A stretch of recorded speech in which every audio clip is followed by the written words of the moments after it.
জামায়াতে ইসলামীর আমির মোহাম্মদ শফিকুর রহমানের ছেলে রাফাত চৌধুরীকে গ্রেপ্তার করেছে counter terrorism and transnational crime unit.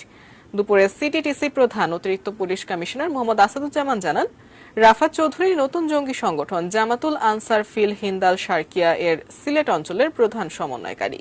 বুধবার দুপুরে সিলেট থেকে এক সহযোগী সহ গ্রেপ্তার করা হয় রাফাতকে। একসময় শিবির কর্মী রাফাত বোমা বানানোর কৌশল শেখাচ্ছিল বলেও জানান তিনি।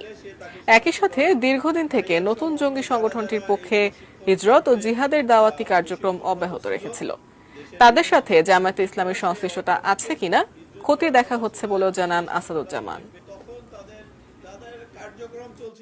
কোরআন প্রশিক্ষণ কেন্দ্র খুলে তার আড়ালে তাদেরকে জঙ্গিবাদে দীক্ষা দিচ্ছিল এবং সবচেয়ে নতুন যে বিষয়টি আমরা তাদের কাছ থেকে জানতে পেরেছি, তারা বেশ কয়েকজন যুবককে বা জিহাদে উদ্বুদ্ধ তরুণকে তারা বোমা বানানোর কৌশল সহ বোমা বানানোয় প্রশিক্ষিত করেছে এবং তারা বোমা বানিয়ে তার সক্ষমতাও যাচাই করেছে।